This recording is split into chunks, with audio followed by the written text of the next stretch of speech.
Hello everyone, welcome to the Mobility Talks Sustainable City Logistic. I am Traian Urban, Director of Innovation Hub East, and I will guide you together with Jean-Paul through the already 12th episode in our series. I am talking to you today from Innovation Hub East, which has prepared this episode and which is based in Prague, Czech Republic. We are really delighted to be part of Tomorrow Mobility World Congress, the flagship event of EIT Urban Mobility taking place to accelerate sustainable and intelligent urban mobility.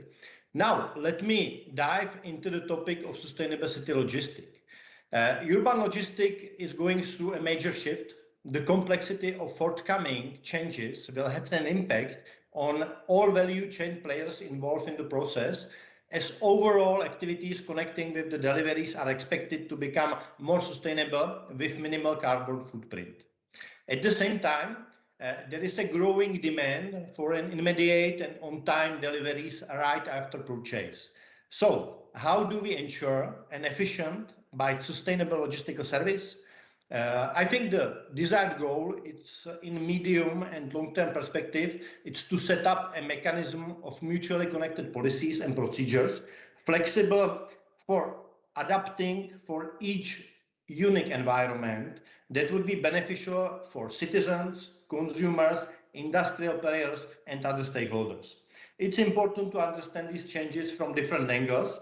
And therefore, in this episode of Mobility Talks, we would like to give space to various players and see their perspective on how they are planning to bring more sustainability in their individual approach. Let me hand over to Jean-Paul Judson, moderator of the Mobility Talks. Thanks, Traian. And indeed, what a pleasure to be broadcasting this 12th episode of the Mobility Talks at the Tomorrow Mobility World Congress. If you like this content, be sure to visit the EIT Urban Mobility website. Under News and Events, you'll be able to see all the episodes from the beginning. Today, we're talking about sustainable city logistics. And I'd like to start this journey with the click moment.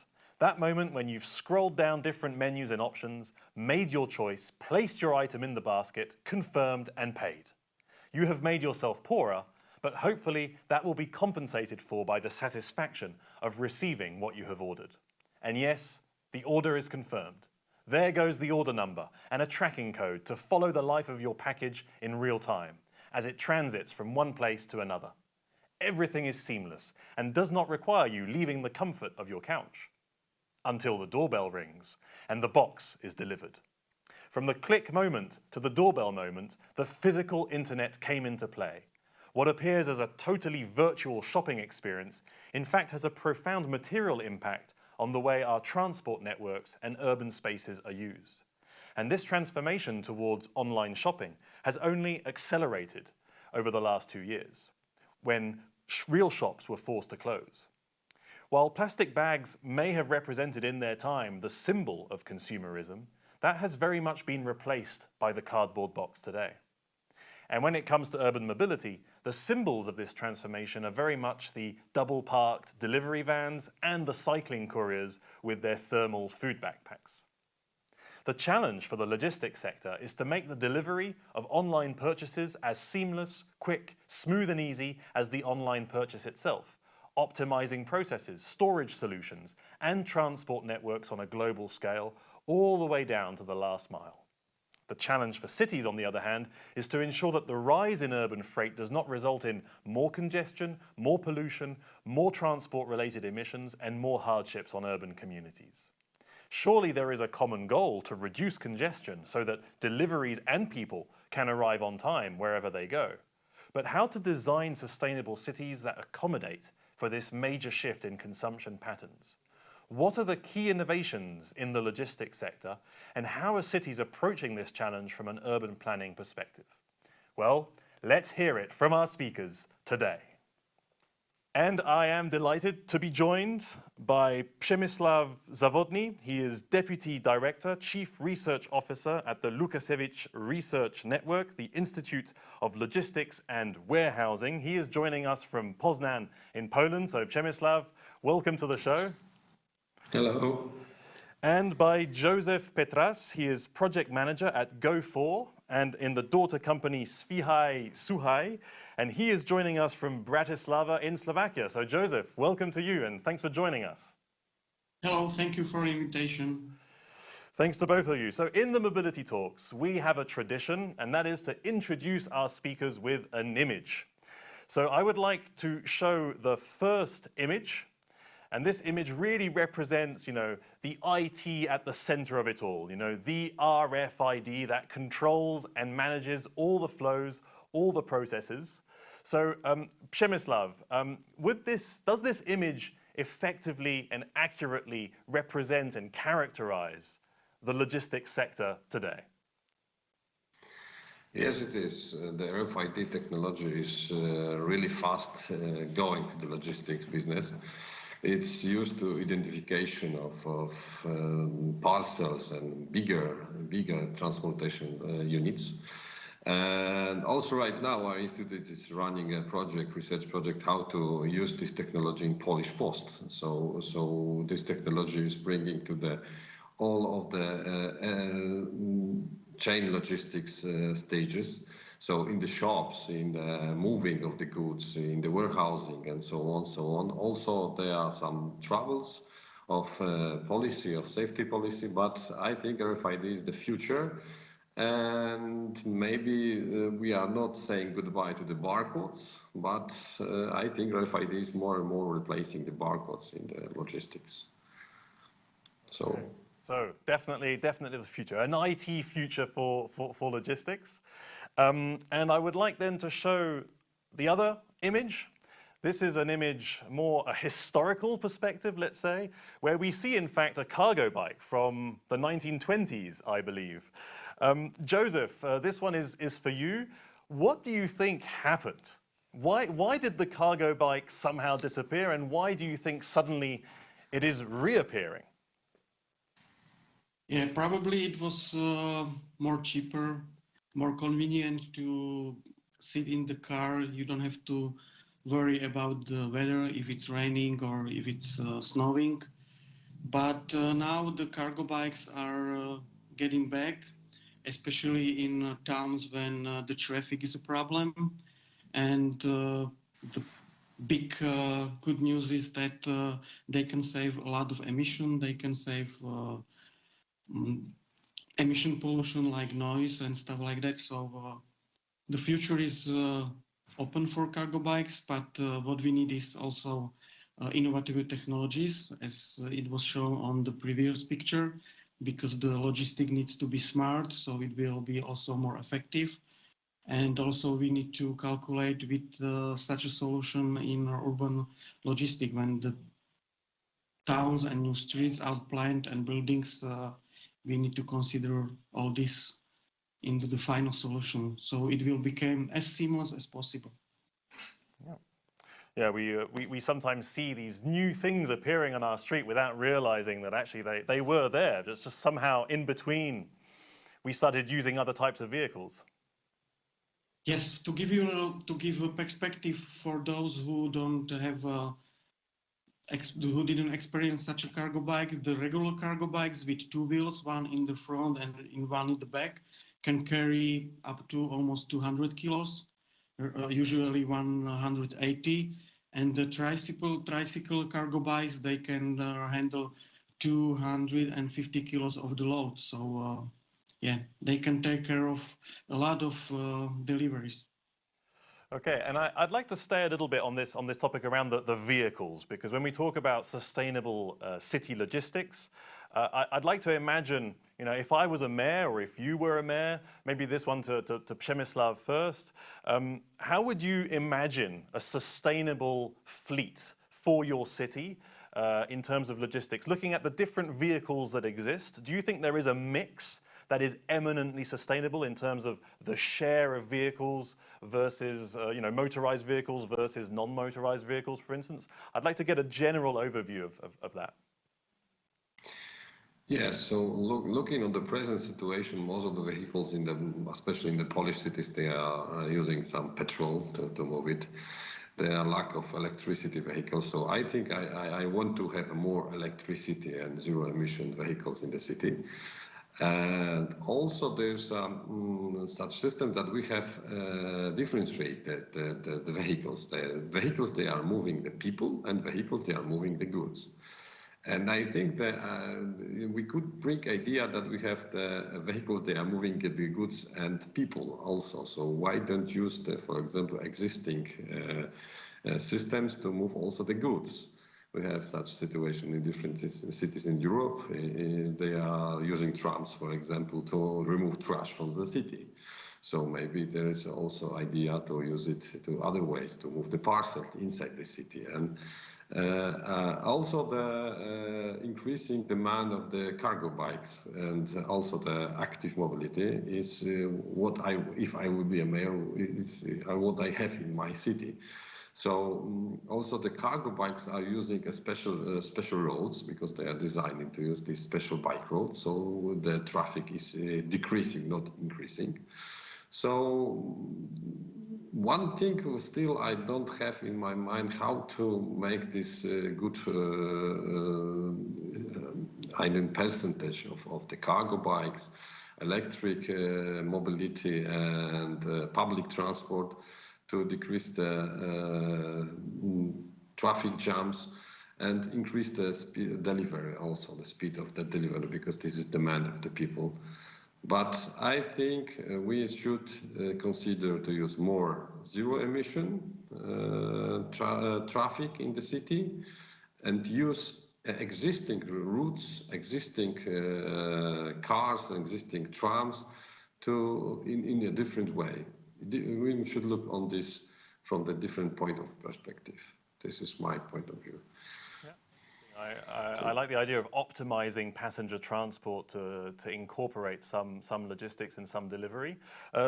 Joseph, if you were the mayor of a city, would you have a view on a sustainable fleet? Przemysław talked about electrification. What would be your perspective? Yeah, I would agree. Electrification is the way.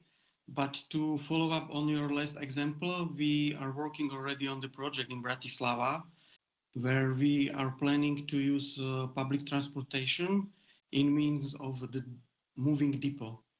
To give you an example, now we do have a depot transportation hub near to the city center, near to the pedestrian zone.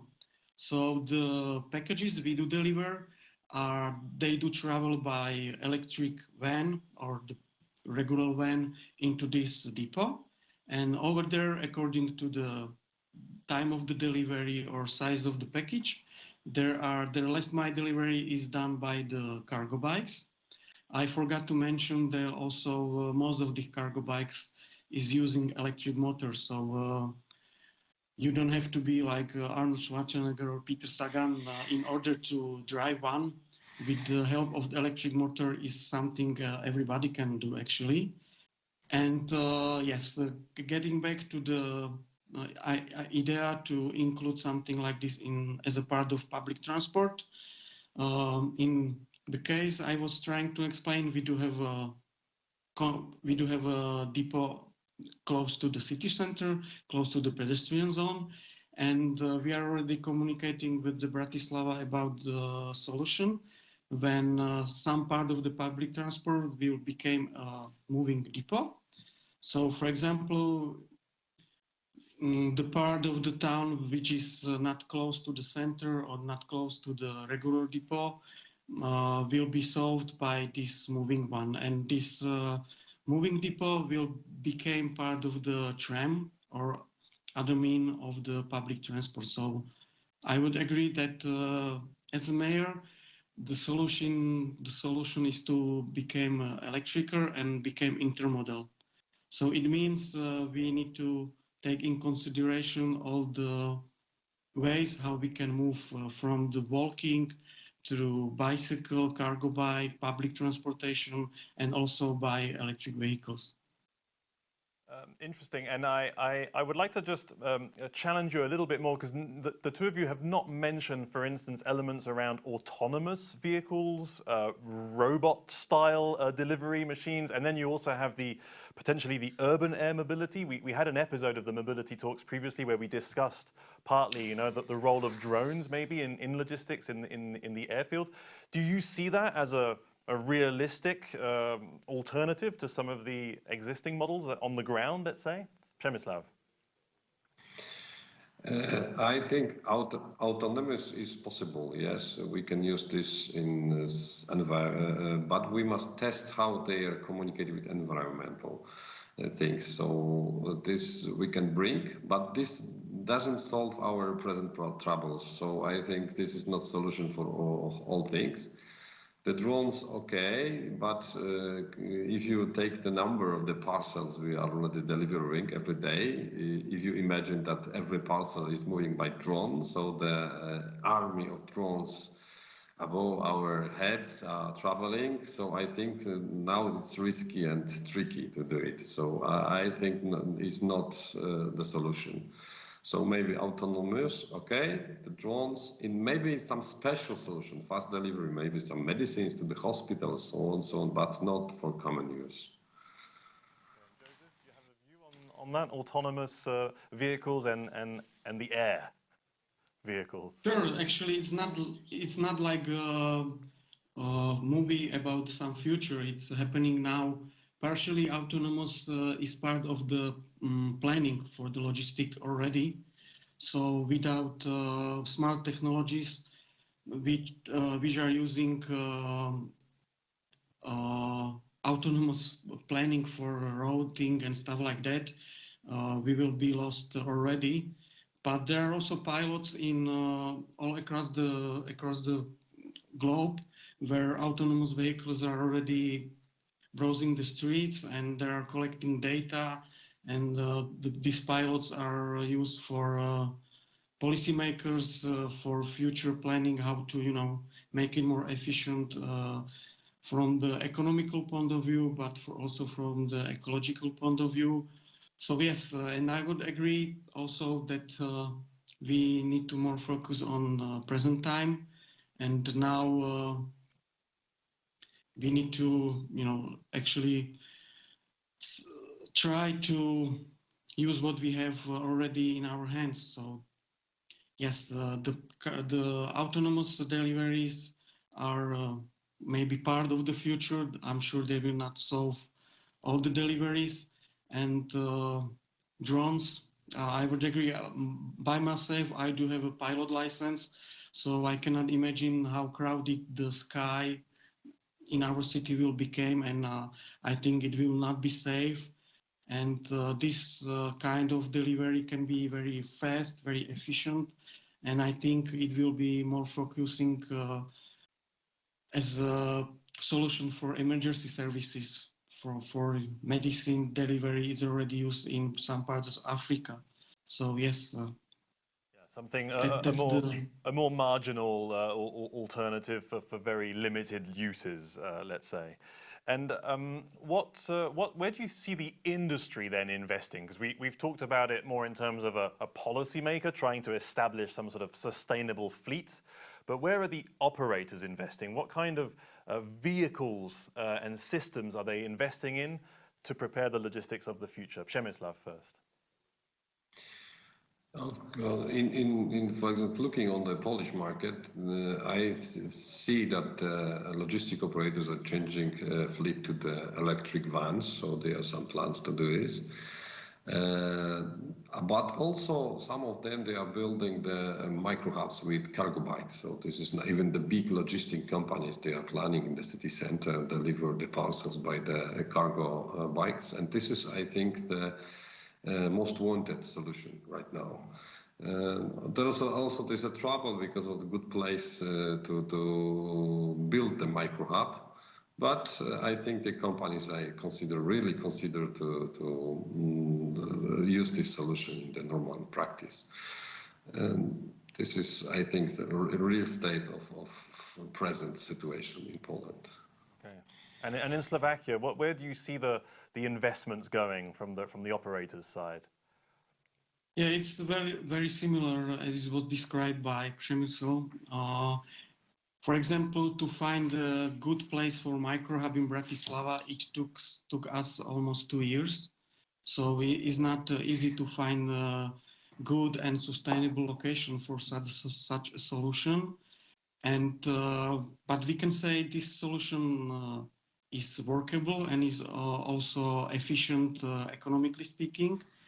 And what we would more expect is to input from policymakers, because for now many companies are still planning their future with petrol engines, and sometimes we think that is economical disadvantage for some solutions to reach for electric solutions.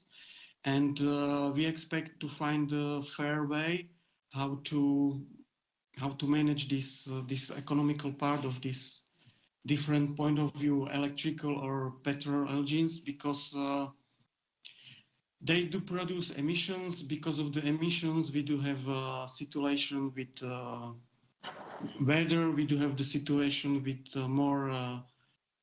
more emergency, and this costs some more money. So we believe it's fair to focus also on this. And in the future, we are asking why wouldn't it be fair to also use approach which is already real for electrical appliances, where the appliance has to be marked the efficiency with A, B, or C. Same we can real with the buildings. When you want to now build a new building, it has to be energetically efficient, and it has to be marked with A, B, or C again. So we don't see why not to take this approach also for into the logistic for vehicles. So the criteria for logistics. yes, actually yes. For now, when you take the bus or taxi, or when you see the van of your courier guy, you don't know how much emission he does produce. So if you as a customer wants to decide which delivery company to pick because of the emission production, it's really hard to find such information. So that this can be part of the solutions. And the two of you mentioned the idea of the micro hubs, which revolutionizes to some extent the way logistics operate, from the big warehouse spreading deliveries across the city to more micro hubs that are closer to the point of delivery. Do you think that in terms of urban planning, one should move towards this concept of micro hubs, or is it more a question of better adapting the public urban space and the public transport networks to the fact that there is just so much more delivery going on? So really to avoid the image that I mentioned, the double parked delivery van, because one of the characteristics of delivery is that it's very much stop and start. So how do you deal with that in a city flow without creating additional congestion and traffic? Przemysław. So I think that building the micro hubs is the best way to do it, but looking for the place, like Joseph said, is tricky. So for example, in our institute, we're trying to build from the ship container a micro hub, totally zero emissions, so with photovoltaics, and you can place it even in a parking place. And right now, one of these ship container using as a independent warehousing is standing in front of our institute, and we are trying to spread this idea. And so you can build a micro hub for parcel business even like that, just making this and putting this container in the place we want. This is one solution. Second solution is this idea, as I said on the first thing, to not generate more congestion, we must use the transport already exists. And the movement, we already have it. And using the sharing economy. So if somebody is moving, we can use it as well as possible. So on the beginning of the day, we see more people traveling to the work, but in the middle of the day, the travel of the citizens is less. So there's less traffic to traffics. The buses, the trams are mostly transported of the air, not the people. So maybe the idea is to change, for example, existing trams to trams with some parcels and so on and so on. This is a crazy idea, but I think we must consider in this time this. And also the buses, we can check if there is a possibility. And also the sharing economy. If we have different companies moving the parcels to the city center, we have, for example, 5 companies, 5 funds. So maybe the solution is to build one operator who is moving parcels into the city. So we micro hub in the city center and also the middle hub in front of the city that will collect the parcels from different companies and move them into the cities. This is different ideas, and we are thinking about that in the life. But at the end, we must find somebody who will place it to build the proof of concept in the life. So this we are looking for. The food for thought also for EIT urban mobility, to develop some of this kind of network. But I understand the last mile delivery connected to a micro hub, and there I well imagine the role of cargo bikes and bicycles more generally. But still, you need to deliver to that micro hub, and you have a middle hub maybe and a bigger hub. So are the micro hubs also reshaping the way that the logistics sector is carrying goods from one hub to the other in that sense? Joseph. Yes, I'm glad to say that we are living proof that this approach can be real, because as I said, we do have a micro hub in the city center, and this micro hub and last mile delivery is used for the different companies. So our company is not like carrying packages only for us. We are cooperating with DPD and other big players in this area. So it's already happening that our micro hub is shared with others, and the last mile delivery is done by cargo bikes.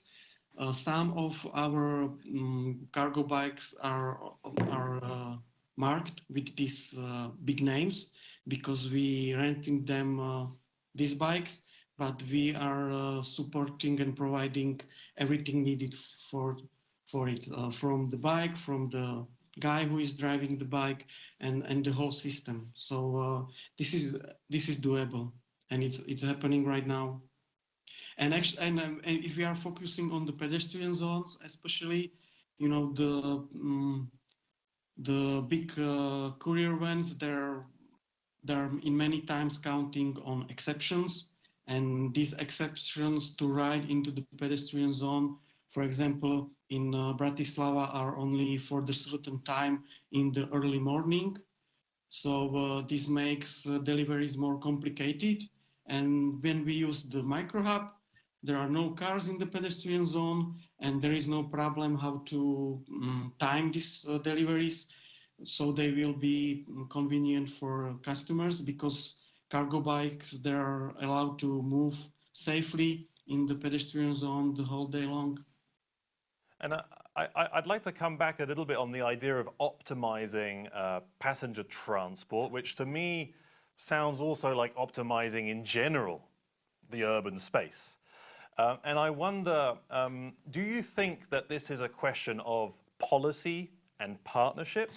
Or do you think it's rather a question of a data platform that allows a kind of a shared understanding of when would be the best times to go about doing more delivery, or to optimize certain routes maybe because you have a better reactive capacity to certain congested areas?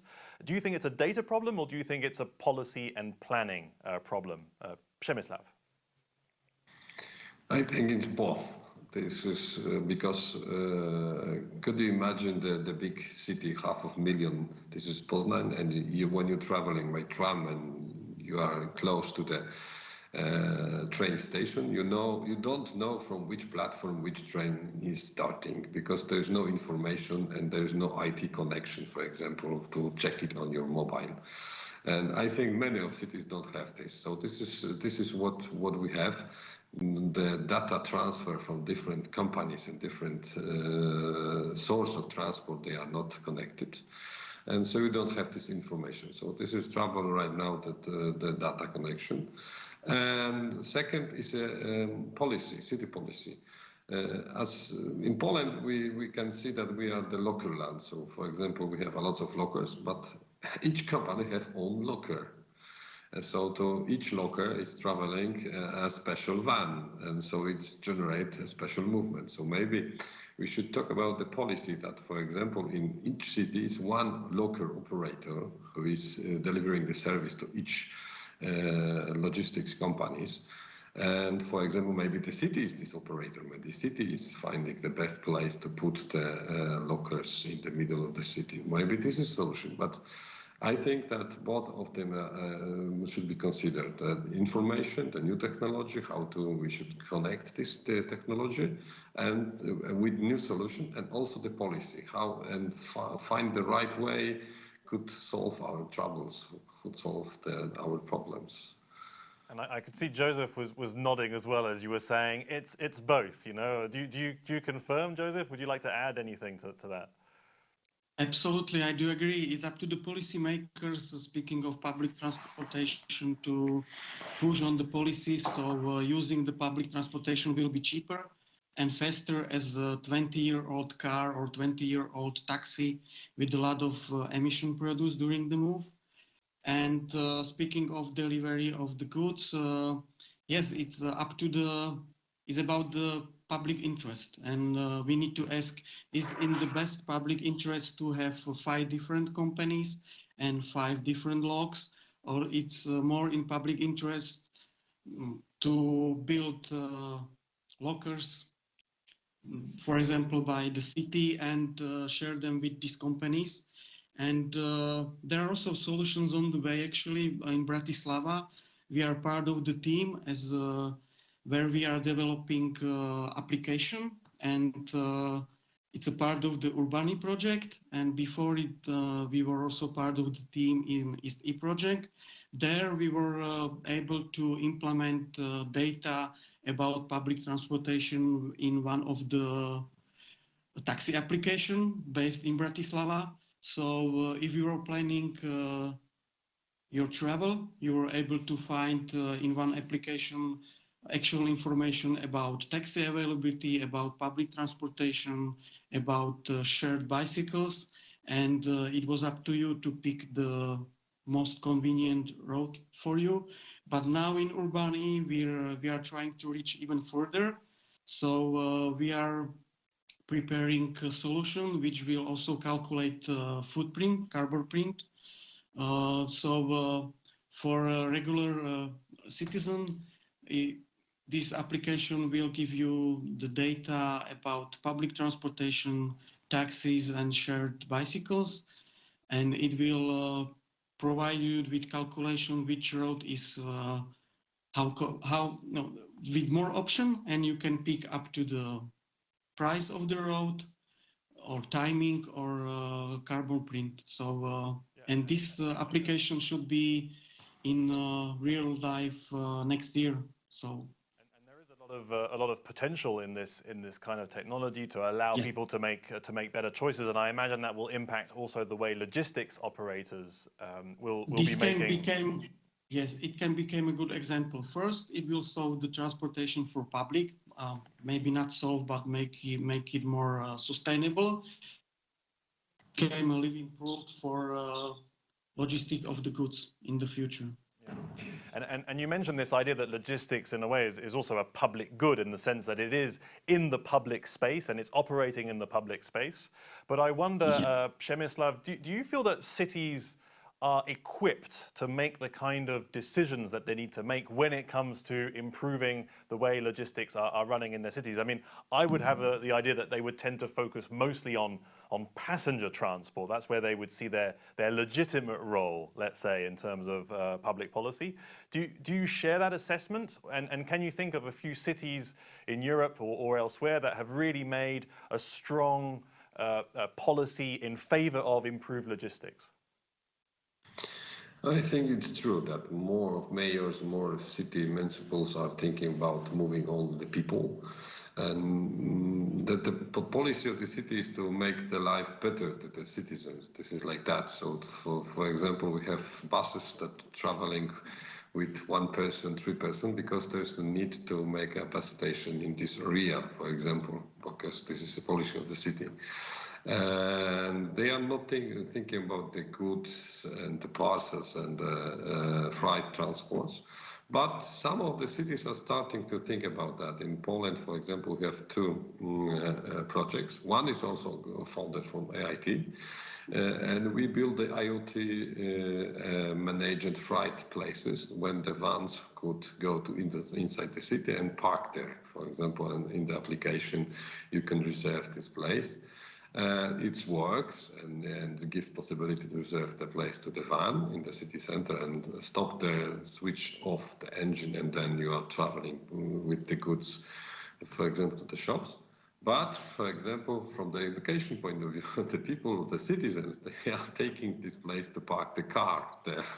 For example, imagine a situation that you are moved with the van to the city center and your place is taken by some car and somebody is to shopping right now.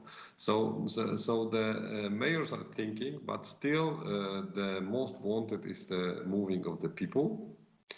They are trying to solve troubles with the traffic jams, but they don't think and don't see that most of these traffics right now is the vans moving the goods inside the city, because most of the people, especially after the COVID pandemic, work online. So the movement of people is decreased, but the movement of the goods is increased. So situation is the same, but we have more vans on the streets than cars, I think. And they are starting to think about that, but we must bring them more education, more knowledge. And they are starting to look for it. So I think it's the right time to educate them. Okay, so they're a little bit more aware of this rising issue and that they need to deal with it, but it's still very much operator-led transformation at this stage, you would say. Joseph, do you share that assessment, or do you feel that there are in fact some cities that are really very responsible in relation to the way that the logistics are managed in their urban space? Yeah, I do agree that we cannot look for the solution for the public transportation without the big picture, because the traffic jams are not caused by public transportation. They are part of it, but the traffic jams are caused also by other means of the transportation. And some municipalities are trying to build or mark the special lanes for the public transportation and taxis, so make it quicker and less dependable on traffic jams. But again, to give some solution on the table, right now, if you want to take care of the garbage in the town, you cannot do it without certificate, permission, or without any special approval by the municipality or by the state. So maybe it's time to ask if such a certificate, permissions, or agreement also for courier which are moving goods. And this way, the municipalities will have a very good tool how to regulate also this movement and how to motivate this type of mobility to be done of the peak hours and stuff like that. So yes, we believe the local municipalities, they need to have some tools in hand which they can use in order to also make impact in the local policies for this type of mobility. Yeah, that will be an interesting one in the future to see, you know, what kind of regulatory pressure will cities or public authorities impose on logistics operators, and at the same time, what kind of pressure these same operators will be feeling from the market. Because again, to take back the image in the introduction, the person clicking on his website, he has an expectation of delivery. And I would like to also get your reaction on this idea that it seems that there is more and more an aggressive marketing that you will be delivered, you know, under 10 minutes, under 5 minutes. It'll almost be quasi-immediate, let's say, in the future. So how do you deal with these two pressures? You know, on the one hand, the pressure from the market, time to delivery being so important, and at the same time, a probability that the regulatory pressure will increase as well. Przemysław. Yes, it is. The same day delivery is increasing, and there's delivered by different ways. So we can observe that we have dark stores inside the cities, and deliveries even in 15 minutes. There's some thoughts that there is possible to 15 minutes. So, but also the people are well educated right now. They have knowledge that they have climate changes in their own place they're living. So the expectation that this is also zero emission is there. So I think both of these ideas will be mixed together. But the fast delivery is the normal expectation, and 1 day delivery is, I think, is a standard. 2 days delivery is a common life. The same delivery is increasing, especially in the e-grocery business. So if you want to buy some food, you want to have this right now, this day. So for example, I finish the work, and then go to home, and I get the delivery with the food. And the market is trying to give this solution to the citizens, and we must force the market, educate the market that must be zero emission, because fast is possible, they have solution, but we must remember zero emission. And the zero emission, if I could just pick your brains a little further, is it about time to delivery, or is it about optimizing the way people travel anyway? Because you talked a lot about optimizing public transport, which I think is interesting, but another area that could be explored is how do you optimize your normal route? Because maybe on your route you could collect a certain number of, you know, packages that you bring home with you. So instead of adding traffic, you actually also just reduce traffic in that way. What would be the balance, you think, Przemysław? If I can just pick your brains a little further. For example, the solution of the lockers is really a good idea, and it's convincing people. So more and more parcels connecting from the lockers, and when there is a good location of the locker, people are changing normal life, that they're traveling, for example, to work, then when they're traveling back, they stand in front of the locker, pick up all the parcels, and go to home. I think that we can convince people. In Polish market, we are locker land. This is not this is popular and common word about the Poland, but it's changed. So delivery to the home is decreasing, to the locker is increasing. So maybe if we design these locker stations in good places, and also this when you can reach them from the public transport, for example, you go by the train, switch train to the tram, and take some parcels from the lockers. Of course, the heavy parcels are tricky to take by hand from the lockers and move by the public transport. But I think some of great percentages we can switch to this way to take home, and solution exists, but I think is need to be more optimized, more user friendly. So I think there is a solution. But I like what you say because it talks about the way people consume. I mean, we can well understand people consuming online, but maybe they also need to think about the delivery point. Not everything necessarily needs to come to one's home. Although in some blocks of flats you also get these micro hubs that to some extent can be similar. Joseph, you're in the middle there of the market. You have a lot of pressure. I imagine regulatory pressure increasing possibly.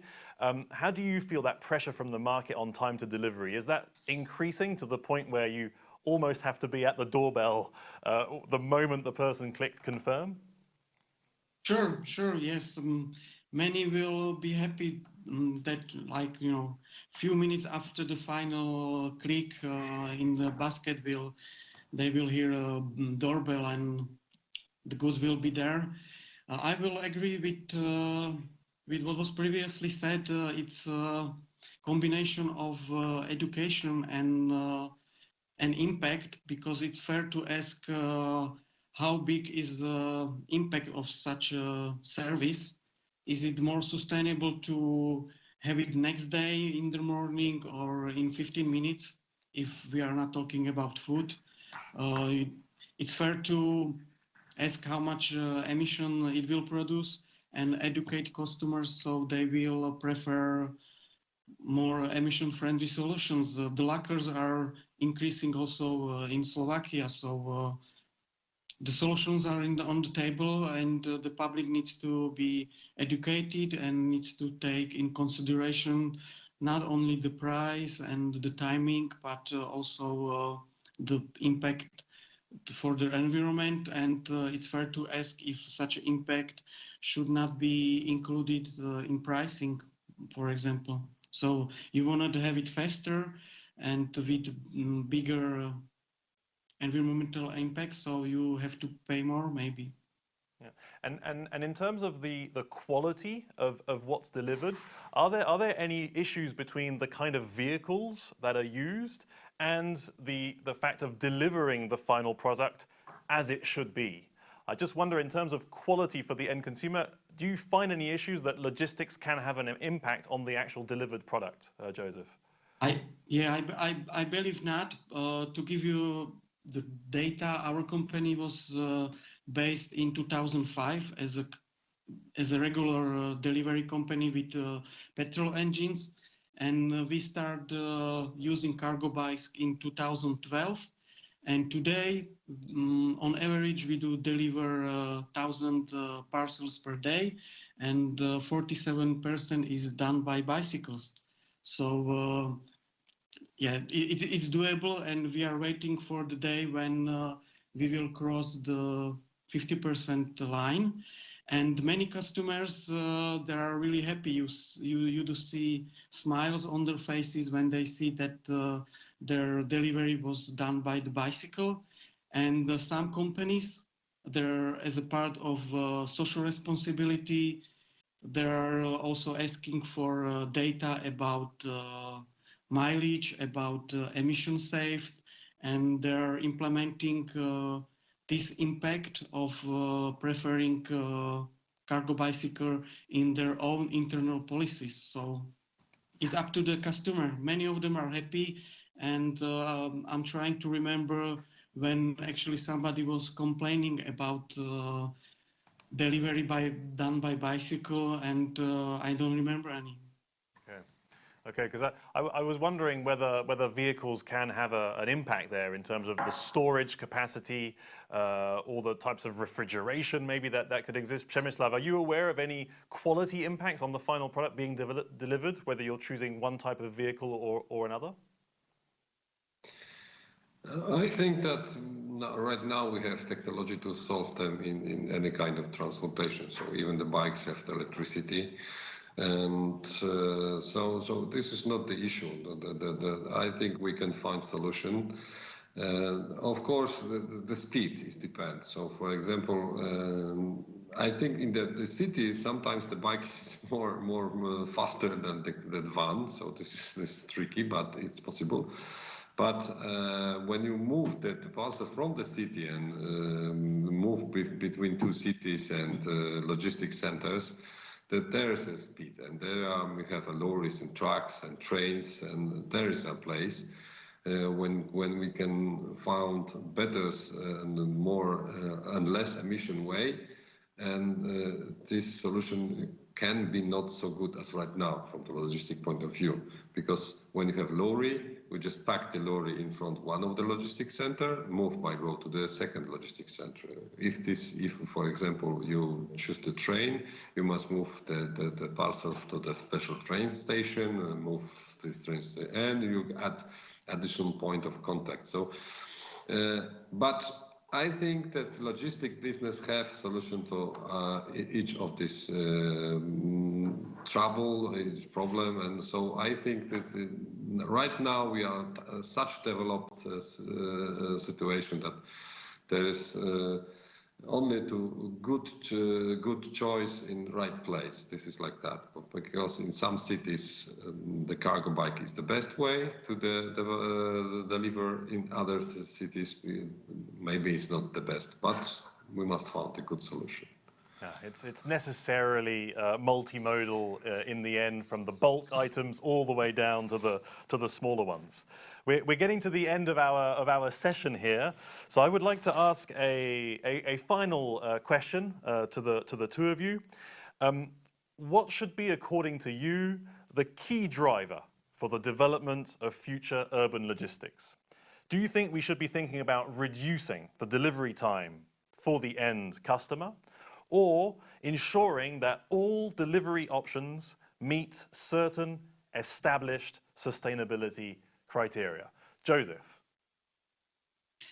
Yeah, for already since 2016, we are working on projects and in pilots where we are trying to prove that faster, more faster with less emission is sustainable.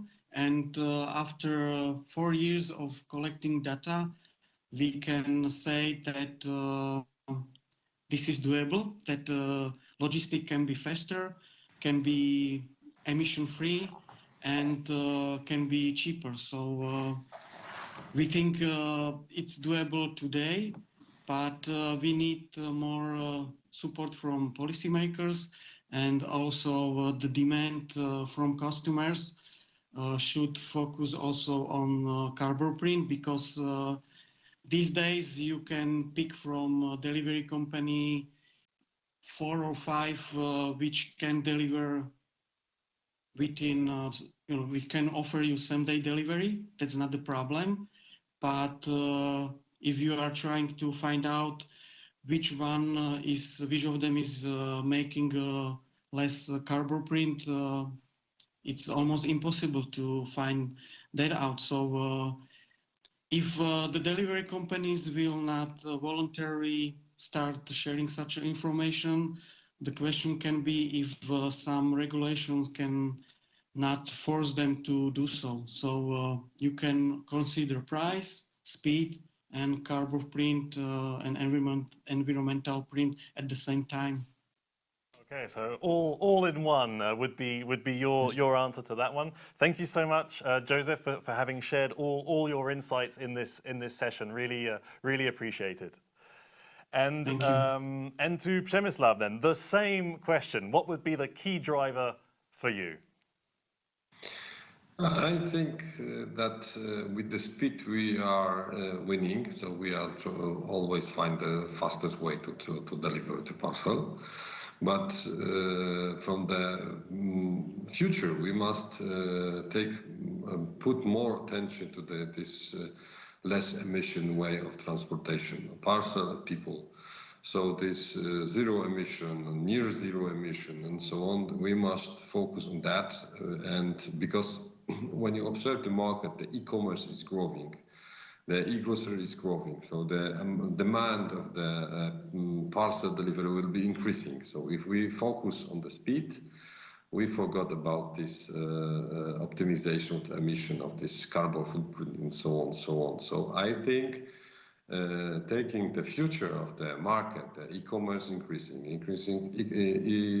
e-grocery and other online services, we must focus on this carbon footprint, less emission transportation, and logistics must deliver better climate-friendly solution.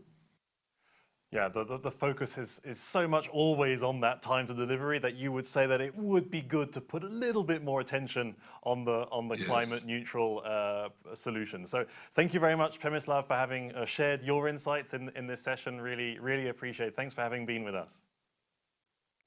Well, a big thank you to Joseph and Przemysław for having joined us and shared such great insights on sustainable city logistics. I hope you enjoyed this session, and I now hand back to Traian Urban, Director at Innovation Hub East at EIT Urban Mobility, for the final word. Thank you very much. And I would like to thank also to our speakers, Przemysław Závodný and Josef Petráš, for their participation and a very insightful debate. To summarize a bit, we have covered the optimal composition of a fleet, main innovation in the sustainable city logistic, including vehicles, drones, robots, the need for better urban planning and optimization of logistics services. I think some of the main issues brought up by our speakers today were either optimization of the mix of transport in the city in order to reduce congestions and to secure effectiveness.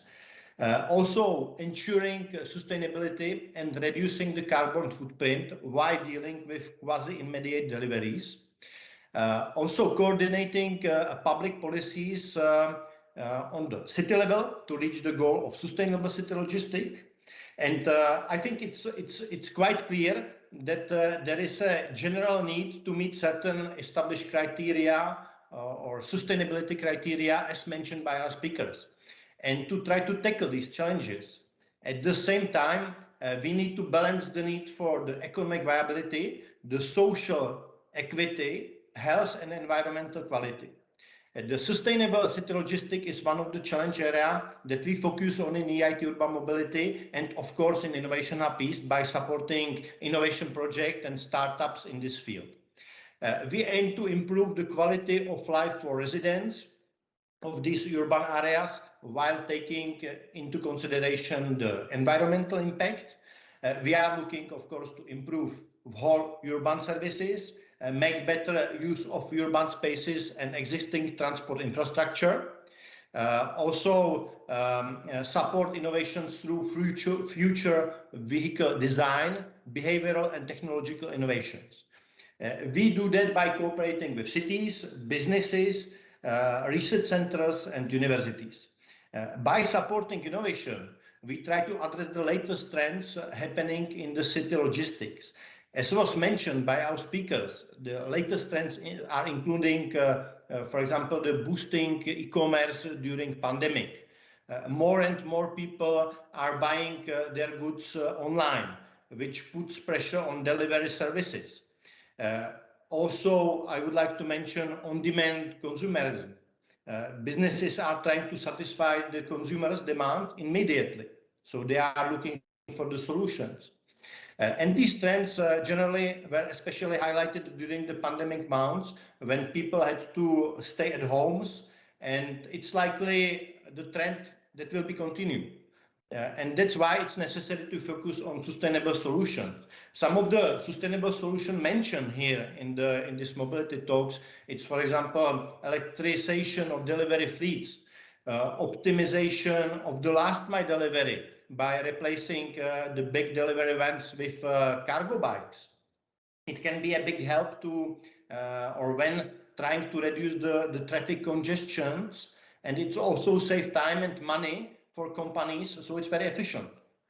Another thing would be ensuring infrastructure for cargo bikes, incorporating smaller depots within cities instead of big depots outside of the city to save time and distribute packages more locally. New software solutions for optimizing freight transport, new production models so that goods are produced closer to home or closer to clients. Let me mention some of the examples of our project related to sustainable city logistic, which we have already in EIT UM. We have supported, for example, an inclusive e-bike project. It's a new rickshaw e-bike which is safe and comfortable for the vulnerable groups who had experienced decreased mobility due to COVID-associated risk in transportation. Another startup supported by us, FSE, which creates innovative modular solutions for light electric delivery vehicles by deploying zero-emission vans for cities. Other interesting startup supported by us, among many others, it's Vonzu, which is transforming the supply chain, distributing by integrating retailers and logistic operators into a single cloud-based platform. And let me mention another one, Hopu, supports urban development through data-powered tools to monitor environment, sustainability, noise, air quality, and other indicators. To conclude, whether you are a startup, SME, city, university, or a big company working towards the development of innovative solutions in the sustainable city logistics or generally in the mobility sector, we will be happy to hear from you and discuss how we can support your goals in the urban mobility field. You can read more, of course, about our challenge area, about our project in sustainable city logistics on our webpage, eiturbanmobility.eu. And I think that's everything from me. Thank you, our audience, that you have been part of this special episode of Mobility Talks, focused on sustainable city logistics today. And I would like to invite you to the next episode of Mobility Talks, which will take place in the beginning of next year. So thank you very much.